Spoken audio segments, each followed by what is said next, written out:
Welcome everyone to a Flyover Fallout. We are Flyover Footy, and I'm Phil Grooms. I know it's weird.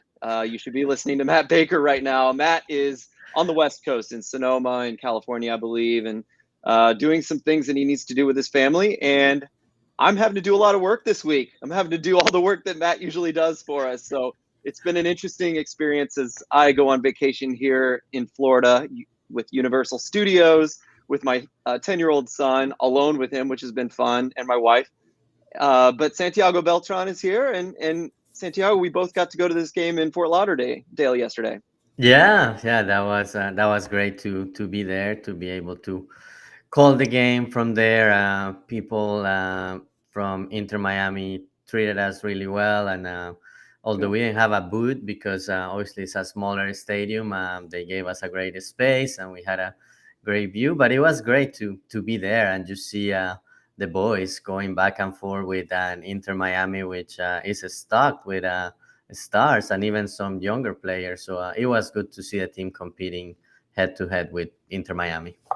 Absolutely. Real quick, just since we were there, we should describe the stadium because it is a temporary stadium. I'm sure most people kind of know that, but it's basically, just bars and, what is that word for what they built it out of? I can't think of what it is, but just like construction, structure, holding up stands, just like bars everywhere, and then a lot of temporary shipping containers for where you can get food and beer and things like that. Anything you noticed from the stadium itself, Santi? Yeah, it's kind of if you had a bunch of bleachers, but kind of an upgrade to that, and you put some chairs. But yeah, you can tell most of the stuff there is a temporary structure, and announced they built a couple more stands to increase capacity of the stadium. But it was besides being a temporary place, it was a great environment Mm-hmm. to for a soccer game. Yes, and I think people will notice or even assume this happens, and it does. Like Messi is the star of the day. It doesn't matter that Miami's playing. I don't know how many times they were cheering for Messi throughout the game. You see a lot of jerseys from all over the world that are probably not from Miami, just like us, there to see their team, or maybe not, maybe mainly to see Messi. So it was weird in that way, but there's still a lot of avid Miami fans that were a lot of fun to talk to and jeer with throughout the game. Yeah, and what I noticed is that people, and I don't know if it was because of the way the game developed, that City was playing well and creating options, and obviously scored three times to take the lead. But at times the stadium was quiet. But every time Messi will take the ball, you could hear the roars and people excited about it. But it was way different when Messi didn't have the ball, even if it was another player from his team. Absolutely, yeah, and we'll dig into like some of these other exciting players, but yeah, I agree. It was elevated. You could feel the excitement in the stadium every time he was on the ball. It was a lot of fun, and he didn't disappoint, did he? Let's start with the lineup, Santiago, and we can kind of get rolling with what happened in this game.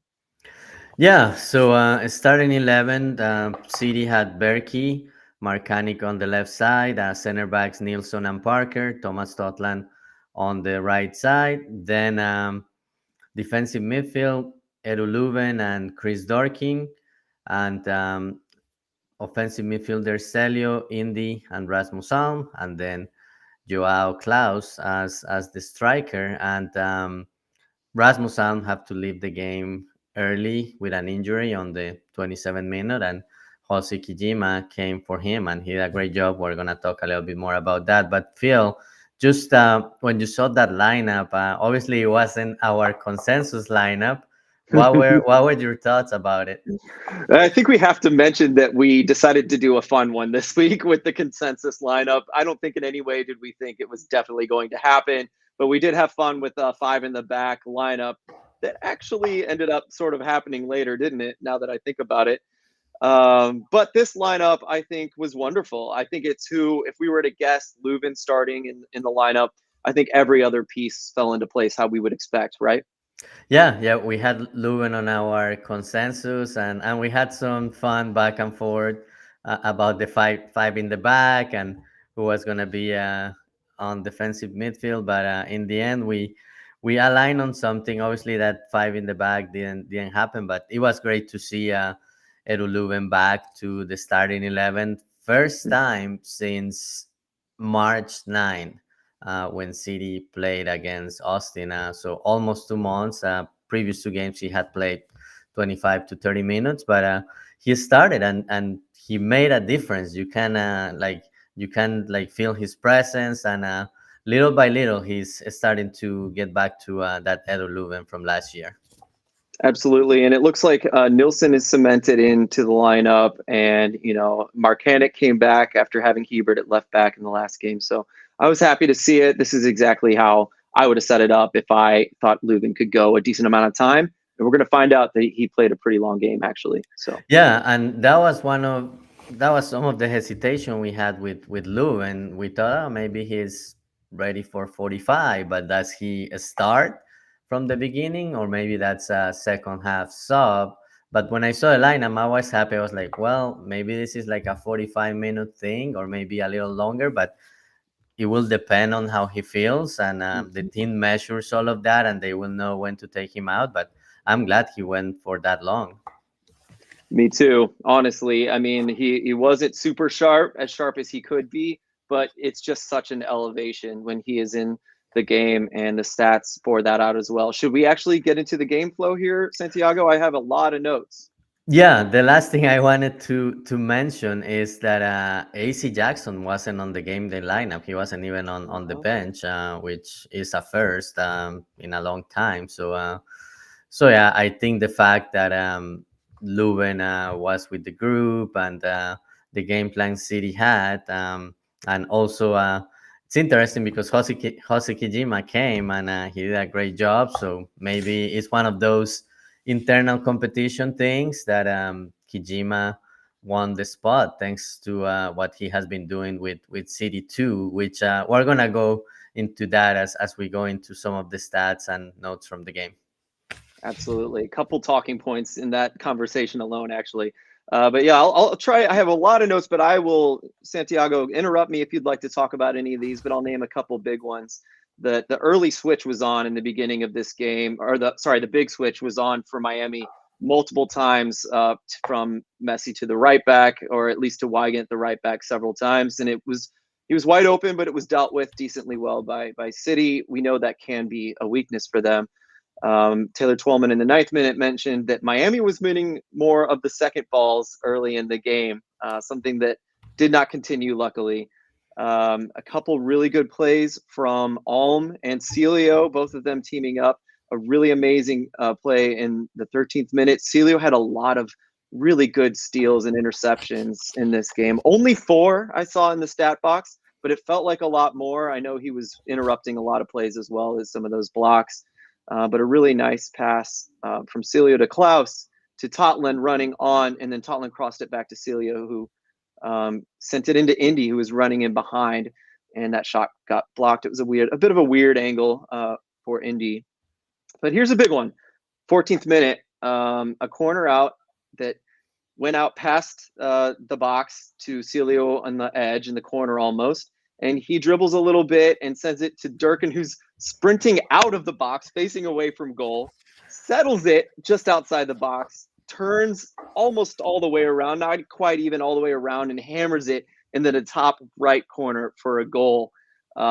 Drake Callender wasn't able to get to it. Santi, usually I would maybe say Callender should have gotten to that one, but it was a really good shot, wasn't it? It was a great shot. Yeah, like a rocket from Chris Dorkin, and that goal is now in consideration for the goal of the match day. Which I'm gonna be honest. There are some other great goals on that Mm. list, including the one from midfield that Chicho Arango scored. But when St. Louis has to vote on Twitter. Things get really tough for the other goals or the other players, whoever is in consideration for voting. But yeah, it was just a rocket, and I love how Celio held the ball for a little bit instead of trying to dribble down the field to the end line. He probably knew that Chris Dorkin was gonna find a space, and he held the ball for a couple of seconds, and then he found the right lane to find Dorkin, and Dorkin just uh, just takes that ball, and great shot. And at that point, it was all City for the most part, controlling Miami, and then creating some chances. Justin Horniker caught Chris Durkin and the presser, and he said he asked Chris Durkin about the goal. He says, "I told the team that it felt a lot like the goal against LA this preseason, LAFC. Obviously, this goal means a little bit more than that one. So I think I saw a lot of people mentioning that preseason goal, which is fun to see the fans being quite familiar with preseason and it being on streamed this year. That was really nice. Great goal from Durkin.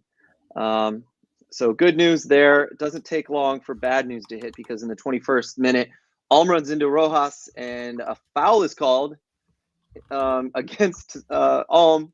And Alm goes down with a pretty bad knee injury. When you slow it down, it's one of those you kind of wish you hadn't seen it.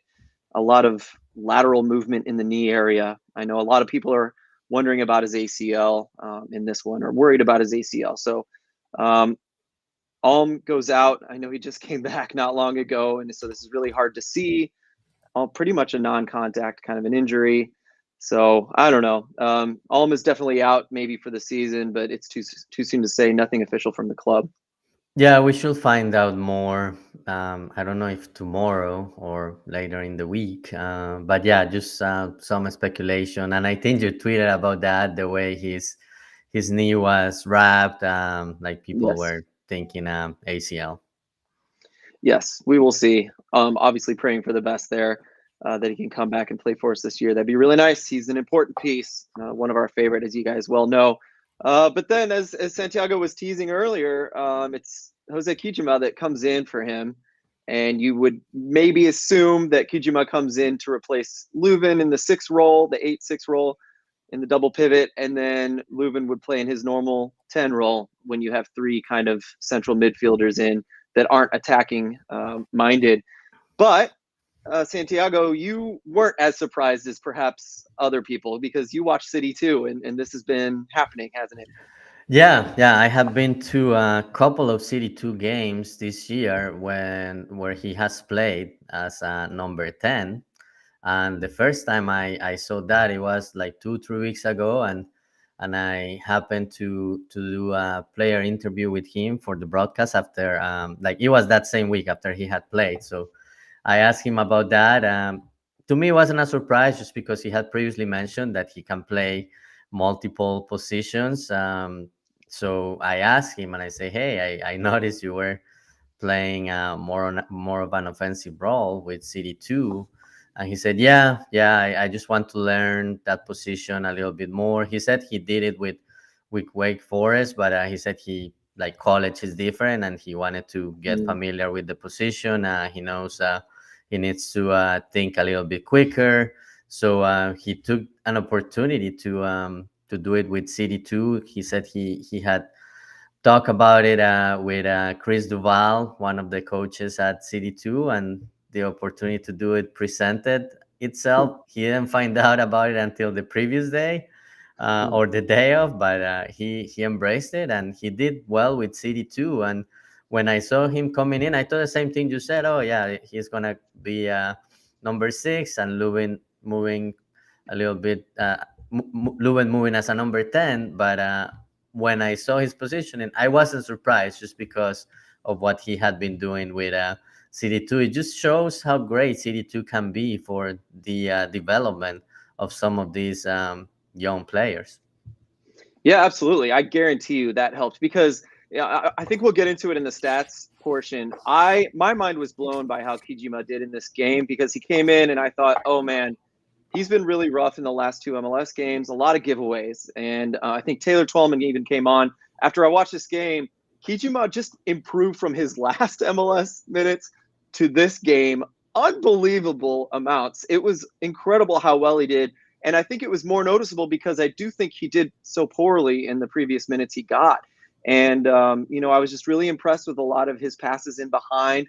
And I was even more impressed. There were some giveaways, right? But that happens with attacking players in general. So I think it was easier to forgive than at that 6'8" position. And just the fact that he was so dangerous going forward, he was thinking quickly, as you mentioned, Santiago, and he didn't lose the ball under pressure as badly as before, in my opinion. I don't know if you had thoughts on Kijima. Maybe it's a little too early to talk about, but we might as well hit it here. Yeah, no, he had a good game. As you mentioned, he had a couple of giveaways. One of them led to a goal from Miami, and I think part of it is like you can say, oh, it's because it's Kijima and that's not his position now. But yeah, he's learning the position, and I think he did a great job overall. And mistakes like that, with more playtime, he will clean up. It's just a matter of positioning and maybe how he receives the ball, because on that one he lost. Basically, he was facing City's half instead of turning a little bit to make the next move. But that's something he will improve upon as he gets more minutes and more opportunities to play in that role. But I was really satisfied with what he did. Do you have any stats on him? Kijima, yes, quite a bit. Because after I watched him play, I couldn't believe a lot of those. He did get an assist in this game, and I thought he had several passes that could have been assists or even assist before the assist, pass before the assist. And so if I'm looking at Kijima, he had zero point 0.2 XA expected assists, three key passes, and three passes into the final third. And so that's the same XA as Leuven, and it was only second as far as FB ref that I looked at. Oh, and also Celio had zero point 0.2 XA. And so those three players, I took Leuven's stuff for granted. We'll talk about later, but that's a really good game for someone who was drafted this year and has not gotten, I don't think he's gotten more than 100 minutes. I know, and he's a student of the game for Yeah. sure, and he has mentioned it on interviews, and Bradley Carnell has also mentioned it. When people ask him about Kijima, he's like, oh, if it was up to him, he will be in the coaches meetings with me. Like he's so interested into learning, and he talked about guys like Kijima, like investing into themselves and into furthering their careers and improving and showing that commitment. And he mentioned that the great job that Kijima has done playing as number 10 for CD2 in a couple of games, and basically he earned that opportunity with the work he did with CD2 and in practice with City. Yes, and when you talk about guys who are students of the game, I know we say this every time we talk about Kijima, but that improvement that we saw is exactly the kind of thing you think you might get when you draft a player that is like this. And what if this improvement happens again and again and again after however many minutes? The sky's the limit for this kid if he is able to improve like this every time. And a funny thing to relate from the stadium is I really enjoyed the announcer, definitely a Latino announcer. Lot of fun. My wife and my son were getting a kick out of him the whole time. They loved it. But when he pronounced Jose's name, it's really hilarious because his name is Jose, even if it's Hmm. spelled differently. And so it was Jose Kijima, which I thought was hilarious from the Latino announcer. So anyway, that was a good fun one from the stadium itself. Go ahead. Just keep going, keep going. Yeah. Let's talk about it because before Kijima even came in, Miami was able to score a goal while we were a man down, and I was nervous this entire minute Hmm. because I was first of all nervous looking over at Alm jogging on the sidelines. I saw him jog a couple times. I thought, oh gosh, maybe he's okay. This would be really good. He just wanted to waste some time. No, unfortunately, Kijima took a while to get ready and get on the field, and Miami really took advantage of it. Their style of play and their talent really, really works when we're a man down, I thought. And it was really obvious in the series of play there. Yeah, they just have more space, and yeah, you could tell that they took advantage of being up a man, and the goal came within that time frame. But leading up to the goal, there was a possible foul. Did you see that on that play leading up to the goal? Was it Suarez? Is that the one? It was a foul on Klaus, but it wasn't directly that play, but it was like just leading into it Mm. before Miami recovered the ball. But the referee didn't see it, and Miami took advantage of time and space, and Messi ended up basically going back vintage Barcelona, and he went from side to side, before by city's box, and that's something I was thinking about when I look at the replay a few times, because people like make comments or like, oh, Leuven and Parker like respected him too much. I think what they were trying to do was to not foul Messi right outside city's box, because you know that's a very high percentage chance for him to score a goal on a free kick. But he basically he went side to side, found Jordi Alba, and then made a run, and Alba found him, and he just shot it right away. And Messi got not Messi, Berkey got a hand of it, but it wasn't enough. Yeah. Oh my gosh. Yeah, I couldn't believe he even touched that because honestly, I was watching it live, it was just, that's going to be a goal because it was just so obvious what was happening. And St. Louis, yes, no one followed Messi down the middle, and that's like the place you got to follow Messi, and it happens almost exactly again later. But we had just shifted. Indy was playing right mid, and that wasn't the plan. And I just think, like you said, it's a dilemma. Do you foul Messi? Do you give him a shot right outside the box with a dead ball? It is what it is. I felt that way about a lot of Miami's work in this game, actually. Yeah, yeah. And just thinking about it, there was never a foul like in within that range. So I think City was probably conscious of that, and yeah, he got some space and was able to take advantage of it. But yeah, it just leaves a bad taste that there was that possible foul leading into it. But it is what it is, and being down a man, obviously Miami took advantage of that. Yeah, and you could tell, as you said, Berkey got his hand on it. You could tell Berkey wanted that one. He was really upset that he got to it. He knew what was happening. He made the right choice, and he just wasn't able to stop it. Too much power. But in the 34th minute, we saw Totland make a great stop, but the ball ricocheted behind him, and I think Jordi Alba or someone on the Yeah. left was able to run on to get it across to Messi for a really similar shot from a similar space for Messi, and Berkey stopped this one, and it could have been easily 2-1 at this point in the 34th minute. Yeah, that was a great save by Berkey, who also had a great game. Yeah, Miami scored three times, but if it wasn't for Berkey, and this could have been either way.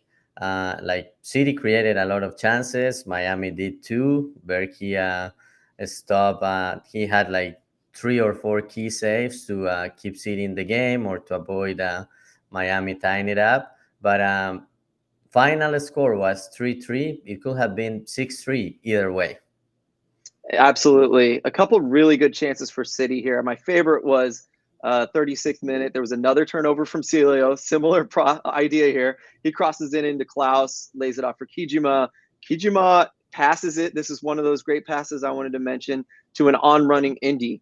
And this play happened a lot, and Indy was really vital in running in behind, just like Ulm normally does. Indy's the next best at this on our team, in my opinion.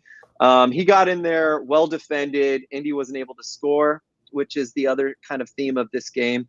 Lots of chances for St. Louis. That was one of the better ones. No goal on that one, but we do get a goal in the 40th minute. Leuven gets a turnover in Miami's half, gets it to Klaus. Klaus lays it off to Kijima.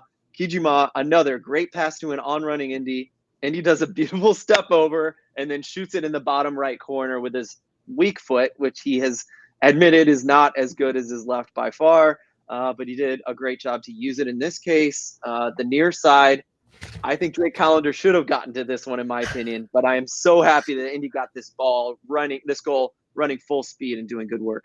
Yeah, yeah. It was when I saw it was gonna be a right-footed shot. I was like, well, that's not what he will prefer, but hopefully he will put it on target, and we'll see what happens with Drake Callender. And yeah, he scored. Obviously, he didn't celebrate because he played for Inter Miami, so that threw me off for a second too. I was like, did, did, Mhm. did he didn't score, or maybe Calendar got a hand of it? But in the end, great play and Kijima's first MLS assist. Yes, yeah. And it was a beautiful one. Honestly, good work from really all four players involved in that game. In that, and they said it on the broadcast that that is the quintessential St. Louis City goal. That's what you want. You want a turnover, Yep. pass, pass, pass goal, a lot of forward runs, quick transition. I think Bradley Carnell was extremely probably happy with this, as was the whole team and the fans, of course. I think we're extremely happy to be up for the second time in this game. It's 2-1 at this point. Yeah, yeah, because when Miami got the equalizer, I started to think, okay, Miami has been very good this year about coming back from losing positions. So I was really interested on seeing how City will react. If Miami will push more to get that second goal, but City handled it very well. Yeah, there were you mentioned that shot from Messi on the 34 minute, but City also continued attacking and applying its principles and was able to score that second goal. And I thought we were going in a winning position at the half, but obviously it didn't happen. Yeah. One thing I want to mention before the goal, because there is this game of cat and mouse that we're seeing throughout the game. And I guarantee you, if Matt had been in that show that we had done on Thursday night, that he would have mentioned how important the fullback battle was going to be in this game. And it was, because I think it was a race between, after this goal from Indy, it showed that Indy was able to run in behind and leaving Jordy in the dust because he pushes too high all the time. Rightfully so. We'll see some chances for him in this game. But, in the 42nd minute, Parker just heaves a long one to Indy, and he totally beats Jordy in this one. And at this point, I start getting excited, and I start screaming, Jordy's in your head. You better not push too high. And literally in the 46th minute, literally seconds later, I felt like a complete moron. Messi's able to dribble and pass through several people in the box driving forward, and Alba gets the ball, crosses it into the far post to Suarez on running, and another goal. 2-2 draw in this game. It never takes Miami terribly long to even it up in this game, in every goal. Yeah, and that's the thing. Like, City scored, and then Miami, like within 10 minutes, scoring the equalizer. But at halftime, I was feeling great because the guys did a great job, and especially against Messi, yeah, he had times where he had a space. And was able to carry the ball in a space, but. Bradley Carnell mentioned it on the press conference that he said, I don't remember a game where Messi lost the ball so many times, and yeah, there were a few Mm, times that either from behind or from the sides he would be dispossessed. So I took a look at that, and he had 15 take-ons. Out of those 15, nine were successful. So that's City good. did a decent job, not letting him like dribble past them. So that was good. And yeah, it was a mix of moments. So in some he had a lot of space, but City was able to balance that during the game. Absolutely. I'm going to skip a lot of stuff I wrote down here, but one thing I wanted to mention, Taylor Twellman kind of talked about Celio, and like we said, I think Celio had the best game out of all the City players, and he talked about how good he thought Celio was, and he said he thinks Celio could get in a season 7 goals and 4 assists if he cleans up the final third, and I thought that was very Mm. well said because, yeah, he's our best playmaker in this game. He just needs to get a little cleaner, a little stronger, a little more decisive, perhaps in the final third. Maybe be surrounded by more talent even could help him a lot once we get Toykert in there. But I think he could be that player unsuspectedly. Yeah, yeah, he had another great game, rose to the occasion. It's been great to see his growth with the team, and he had that assist on Chris's Dorking goal, which we didn't mention, but it was his first goal playing for City, first goal of the year. But yeah, Celio continues showing how important he is for the team, and I remember a time or two that he tried to defend Messi, and he had success at least in one of them, and yeah, like he didn't. It was like what was talked about the whole week by Carnell and some of the more veteran players. Like, yeah, it's another game. we're not gonna think much about who we're playing against. We know they are talented, but we're just gonna follow our plan. And you could tell City was physical, even at times fouling, not shying away from fouling Messi or fouling Busquets. But yeah, great game plan, and Celio rose to the occasion, and I was very happy to see him doing great things against Miami. Yeah, I only saw one cynical foul on Messi, and it was Marcanic just flying up and laying him out because it was a really scary counter. It was in a good position on the field for him to pull something like that. But I will say that Messi only got frustrated one time with a foul, and it was definitely Celio. It was kind of all over him at times, just on that edge of fouling or not Yeah. fouling. He always gets a few pushes in, which get him in trouble more often. So good game from him in that regard as well. In the 62nd minute, it's one of those cat and mouse games I was talking about. A ball over the top to Jordy, who is wide open. He chips it over Berkey, over the goal just barely. It was offside, but it was kind of like, a warning signal there that he's got that in his pocketbook. He's able, yes, and he can do that, but so can he. So that was a fun one to watch. I think we'll skip. Now, there have been several subs at this point. I know at the half, Sailor came on Mm-hmm. for the starting center back, the For Ukrainian center back, yeah, Christoph. Christoph. Yes, Yep. at the half, right? Yep. And at Yep. this point, we're getting into the territory where Sam Adeniran came in, as well as, help me out here. You're going to remember better than me. Sam came on for Klaus, and then Yes. Um, was it? I may be thinking about the next window, but let me look it up very quick. Or did Leuven. Was it Leuven already? No, it wasn't. let me, yeah, keep talking and I'll find it. Oh, yeah, it wasn't. You're right. It was, but I know Sam came on for Klaus, and I think this is something that I've been really wanting to see a lot more of. And I think we even in our DMs were talking about the when I watched Atlanta and how successful they were counterattacking. I just thought this is a Sam game. I don't think he'll Yeah. start, but I did think he would be really valuable in the counterattack. And I think he showed that several times in this game. He was Yeah. really the perfect sub in this one. That window was only Sam. Only Okay, Sam that thank you. came in.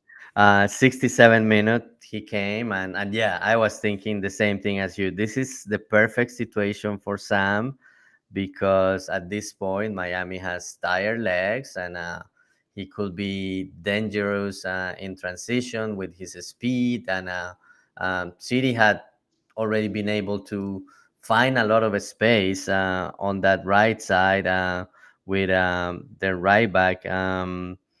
Cello Wigan, Mhm. like City was able to go past him several times, or he will be too high attacking, and City always finds success on that side. And I was like, okay, this is prime for Adeniran to make one of his runs and score the third goal. And he had some chances, even some after the third goal, but just didn't have luck to get one of those in and put the game away. Yeah, I'll skip ahead to a stat because this is the perfect time to say it. Adeniran in his 30-minute debut, or his 30 minutes that he played, got 0.4 xg. Klaus got 0.3 xg, and they both had several chances. We skipped a few from Klaus. Klaus obviously looked incredible in distribution as well, which is something Sam's not that great at. But he had a great game, and again, it really fit. You could tell he was just a menace to the center backs, and it made me wonder if they actually put Sailor in, anticipating Sam come in to this game. Possibly because when Christoph came off, I thought she's not doing a bad job. I actually thought the Mhm. substitution was Sailor for Cello Wigan playing on the right side, but Yeah. yeah, it was man for man, center back for center back. But yeah, it could have been an anticipation of Sam coming in. Could be a good game from Sam. 67th minute, another man who had a wonderful game. It was a corner from Leuven, of course, and it deflects off of, I think, Celio and hits Suarez. Oh, no, sorry. It deflects off of Durkin Dorkin, toward yeah. the goal and then hits Suarez in the head and goes in. And Durkin definitely wanted all the credit for this third goal, he said after the game. Yeah, yeah. I actually gave him credit on the broadcast He because definitely led the cheers, right? The yeah, celebration. because he was celebrating, but yeah, it was confusing, and I tried to hold it as long as I could until they showed the replay. But at that point, since he was celebrating, I was like, oh, it was dark in goal. But then the replay came right away, and so Luis Suarez. But yeah, just shows. How good is to have Edward Leuven back for the set pieces. And City must have identified some, like, obviously, we have mentioned that Miami, one of their weaknesses was set pieces, but I think City identified something specific with going to at first post and with the ball closing into the net because Leuven did that several times, and Mm. that on goal, the ball was closing in, and then Dorkin touched it, and then Luis Suarez, who is the first Barcelona or former Barcelona player to score for City. I like that. Very well said. They did say too that I'm sure City was licking their chops as well, having Leuven back. It was a quote from Tata. They said on the broadcast um, that they had been working on the first balls in doing better on set pieces and corners, and that they'd improved, but they had been bad throughout much of the season. And we saw they talked about it, especially with the first Durkin goal, that it's the second half of the set pieces that they've been working on, and Hmm. that's where Durkin was able to get them, ironically. So that's pretty good. Really nice to get that third goal. It's 3-2 at this point. 67th minute. Not that long. You got to hold on, but it's Miami, right? And I noticed for sure that they started sending everybody forward. There was just two or three players back in defense for them for the rest of the game. They wanted to win, and this is where they can thrive in their own kind of way, even at the expense of giving up a goal on the counter. And I want to even say that in starting in the 59th minute, we start seeing lots of chances for Miami. We saw one from Suarez, one from Taylor where he kind of beat Totland and got to the end line. And we see some from Kramaski in the 70th minute. We see another really fast passes, a lot of players diving and falling all over the place. Luckily, it was a weak shot from Messi to Berkey. It was an easy save in that case. A few Sam chances splattered in, and just like the finish wasn't there, everything but the finish. We saw him battling, getting past Miami defenders. We saw him being able to be physical and turn and get these shots off at crazy angles and off in a lot of cases, which is his specialty. Just none of them on goal. And so that point 0.4 xG did happen in a short amount of time for Sam, just wasn't able to put it away in this one. So good chances. Anything you want to talk about before we get to this last 85th minute goal from Miami? No, no. Let's go through that last goal from Miami, and then we will look at some stats and talk a little bit more. Yeah, in the 85th minute, and it's actually right before this. Taylor Twellman says St. Louis is going to be kicking themselves. Yes, in this minute, they would love to get a draw or a win at this point. But they've also had 7 to 8 wasted chances, and his numbers, I did the count. He was only off by one. It was 6 or 7 chances at this point through the game. Pretty good chances. So good eye there. And in the 85th minute, it's a long ball to Alba. Here it is, and there's a goal. Was he offside? Was he onside? They did the check, and he was kept onside by Marcanic's back foot. And On it's the so other hard side, on the other side of the field completely. Everyone else was pushed up. I think Totland was chasing back to defend, and only Marcanic's foot kept him onside. Goal for Jordi Alba. A really hard one to see, a really hard one to give up so late in the game. But at this point, it's 3-3. It ends up being the final score. But a lot of other things happened before we finished the game off. I didn't know if you wanted to talk about this goal, Santiago. yeah, just Miami kept pushing, and yeah, just unfortunate that Marcanic wasn't a step ahead, but those things happen. Those things happen, and yeah, the team is gonna look at that, learn from that play as they usually do, and just make the necessary adjustments to avoid situations like that. So yeah, it's one of those games that yeah, it was there for the taking. City played great. Bradley Carnell on his post game remarks basically said if you have so many chances, you have to finish the game. And as you were saying, City didn't put the game away, and Miami was able to score that third goal, and they even had a like after that, both teams went back and forth and had chances to win the game, but Mm. it ended up 3-3. So couple of things I wanted to look at some stats and passing network stuff as we usually do on this episode of Flyover Footy. So looking at the passing network, and this passing network is incomplete because it's up to when Rasmus Alm came off. But what caught my attention is that Thomas Totland wasn't as high as he usually is. He wasn't past midfield, and I think the reason for that is because he had to defend Jordi Alba Mhm. and Robert Taylor. So you don't want to give too much space to a talented player like Jordi Alba. And the other thing that caught my attention, obviously, Anthony Marcanic, yeah, past midfield, his average positioning on the passing network, and then five more players.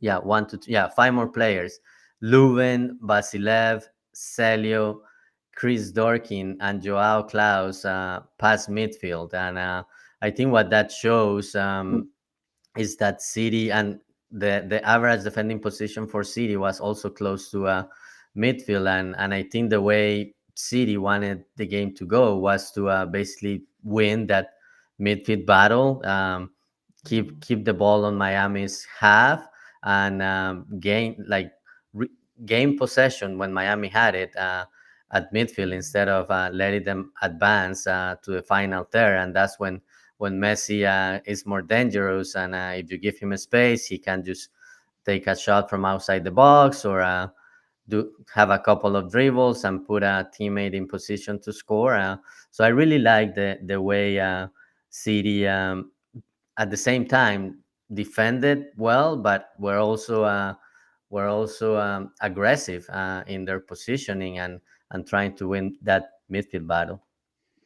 Absolutely. In fact, I'm going to use a Bradley Carnell quote speaking on that. That he said that Berkey was, oh shoot, that's not the one I wanted. He felt, oh, here we go. This is not a place where you come to where many teams have dictated the game. And I thought we dictated the game in some important moments. And I would even say throughout most of the game, I thought a lot about this, probably too much. I go a little deep in my own head. But the fact that St. Louis played exactly how they wanted to, there wasn't any like major game planning from Miami. They didn't just like bunker in and force St. Louis to try to score. St. Louis got to play the way they wanted. And for the most part, Miami was able to play the way they wanted. But I would say that St. Louis was probably very happy with how the game went because they had just 32 or so percent possession. They were able to attack high, get the turnovers up high that we want because they possess the ball. It's just like a perfect matchup. And, with Messi and the talent they have, of course, they were going to get some goals. But the fact that, St. Louis, I thought they dictated very well this game, especially being away. So I think they should be proud in that regard, at least. Yeah, so a couple more stats I wanted to look at. Expected threats from passes. Edu Leuven led the team with point 0.4. And then Celio, next were Celio and Kijima. Celio with close to point 0.2, Kijima over point 0.1. Leuven also led in touches with 79, followed by Dorkin with 53, Marcanic with 48, and Celio with 46. So all those stats also show how important Celio was for the team. I talk quickly about the average height of defensive actions. City was 47.94 meters, and Miami 36.09. So City defending high. In terms of possession, City had only 36%. Miami, we had talked on our preview that is a team that has high possession. So we saw that in this game. XG, City had 1.8 to 2.3 for Miami. Total shots, which this shows that this was one of those back and forth battles. Miami had 17, 18 for City. On target, 10 for Miami and 8 for City. Can you say those expected threat stats again? Because that's what we've been really trying to focus on, getting that higher. Yeah, Leuven zero point 0.4. Celio was close to zero point 0.2, if not zero point 0.2. And Kijima was the next player, and it was about 0.15. Okay. We'll have to talk about that more with Matt. I'm curious what he thinks. I'm excited to get him in on this game, and I know he's really excited to talk about more City stuff. It's been hard for him, I think, to stay away Yeah. past several days. There's one thing I want to talk about before we really finish this show off with takeaways and what's coming next. The 82nd minute is when Thoresen and Hebert came on. And so at this point, Leuven comes off and we start seeing a back five, right? And I got excited about this. Vasilev came off as well for Hebert. And so I got excited about this because it's not very often we see Bradley Carnell thinking, okay, we're going to shut this game down, try to Mhm. defend out in a way. And not that they sat back per se, but it did have this effect of hopefully clogging up the box so that what we saw with Atlanta United, I think he saw the same thing. And that just clogging up the box with men makes it really difficult for Miami to pass in and out of the box like they do so well.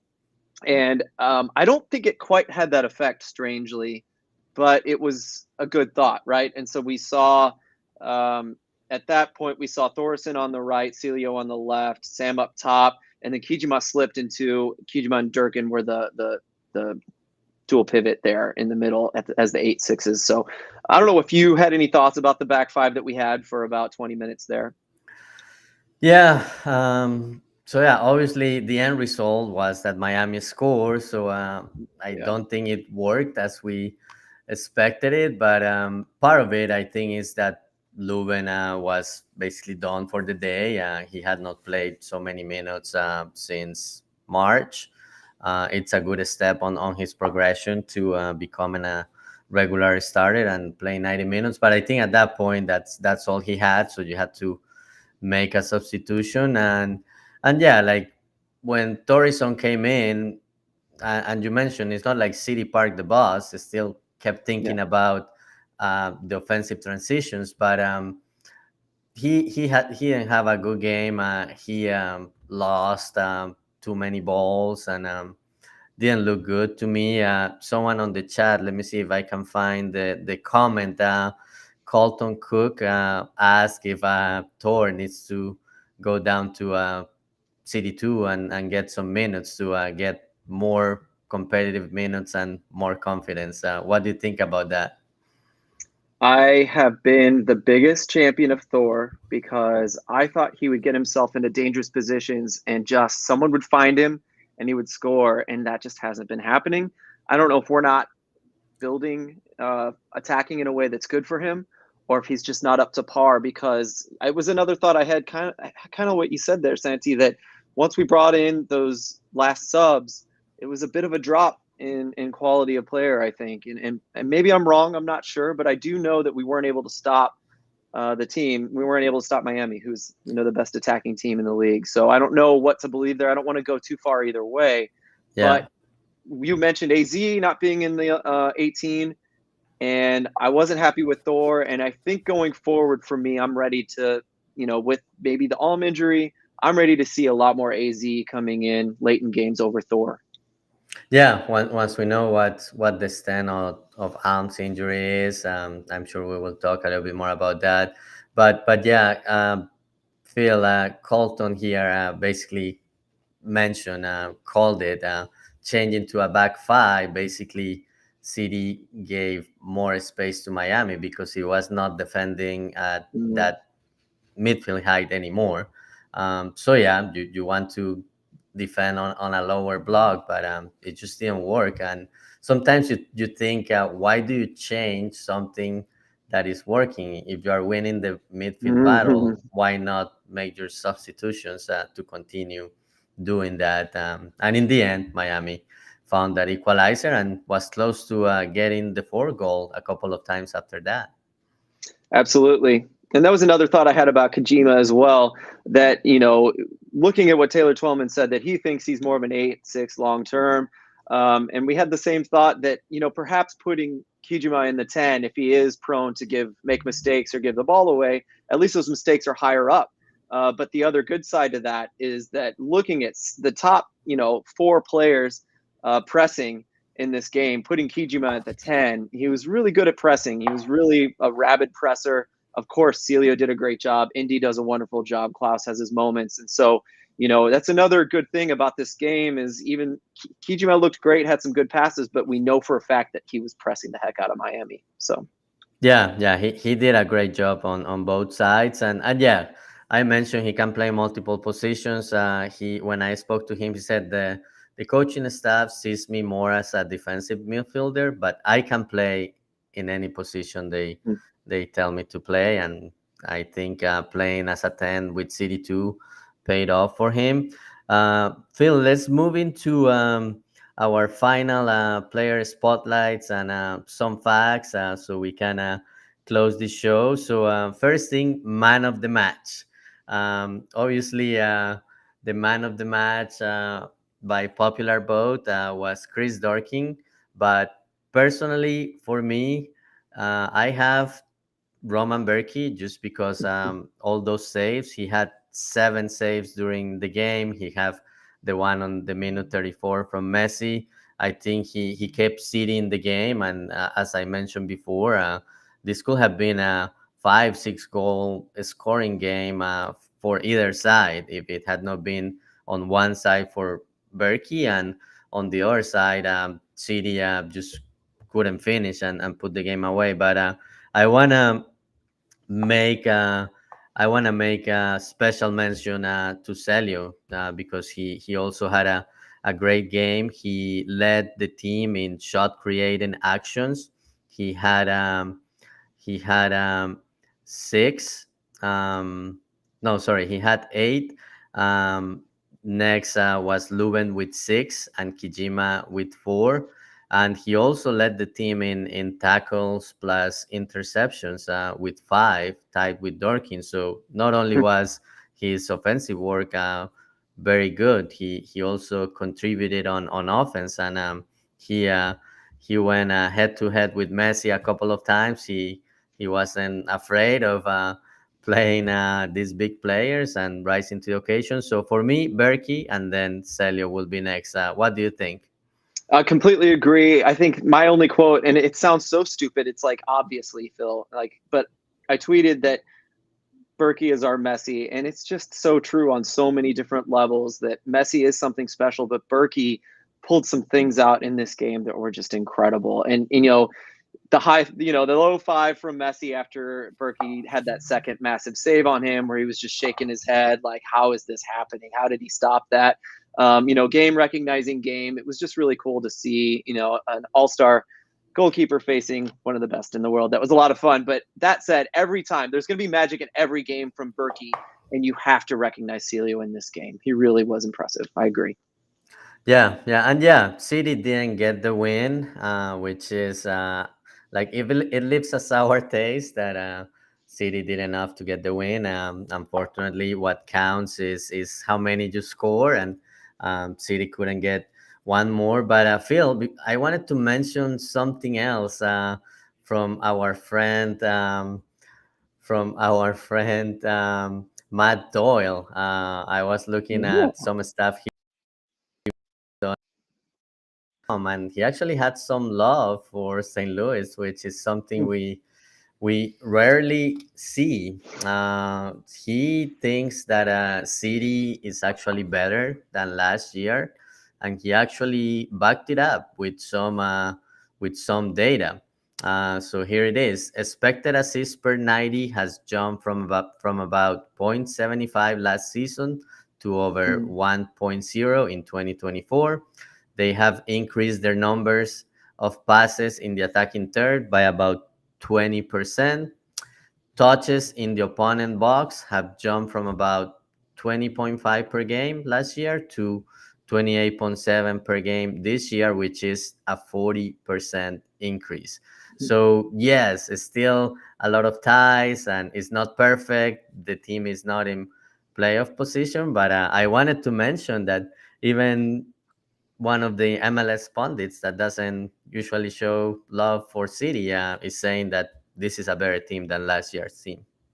Well, it's really nice to see that we're giving them the stats that they think are important this year. That's really nice. It's unfortunate that we have nowhere near as many wins. So I find that interesting. I could talk about it for hours, but we'll leave it at that. I do feel nice that they're recognizing improvement in some of those underlying stats. That's good.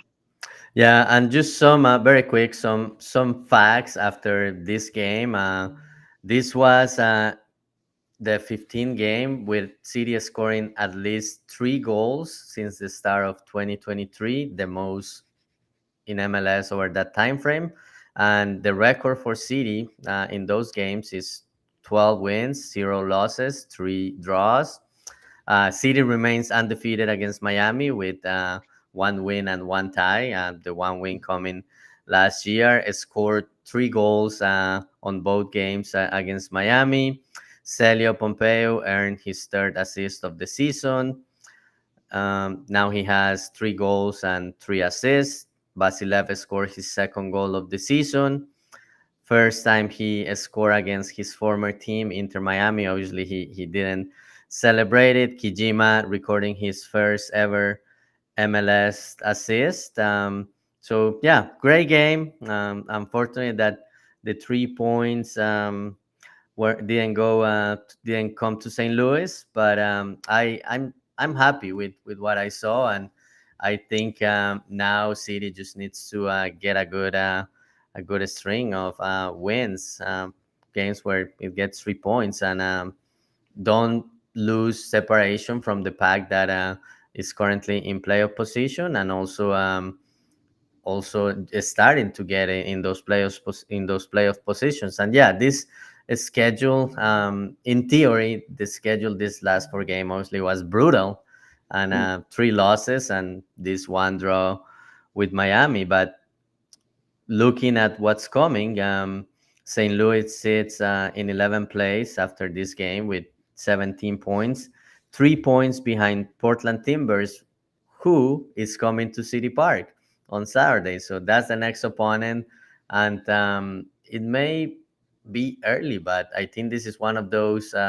6 points games, playing against a team that maybe you will be fighting with for a playoff spot. So yeah, coming back to City Park, 3 points behind Portland. They have 20. They are in 9th position, and looking at 7th position, which is important because you don't have to play that playing game. Houston is 7 with 22 points, so 5 points behind for City. And I also wanted to point out that 3 of the next 4 games City has on the schedule will be at City Park. So important to get wins on those and start climbing in the standings. Good stuff, Santiago. You pulled in all the massive stats that Matt likes to bring in. So, guys, Matt wasn't here, but I hope you guys feel much more informed about this game, informed about how we can apply this knowledge to the next one. Thank you, Santiago, for joining me and working around my vacation schedule. No problem, no problem. This was fun. Obviously, people will be a little disappointed that they lost a chance to hear Matt Baker on the Fallout. It's funny. We saw some tweets. People were asking where the Flyover Fallout was, and I also talked to some people at the airport yesterday. They were asking me if they say like, "Hey, I wanted to hear it on the plane," and I explained like, "Well, we were all out of town, but we'll have something tomorrow, so it will be on everybody's favorite podcast platform later today." Yep, I'm going to edit it right now. So thanks, everyone, for listening. Thanks for joining us in the chat, maybe on your lunch break. Everyone, have a wonderful day. We'll talk to you soon.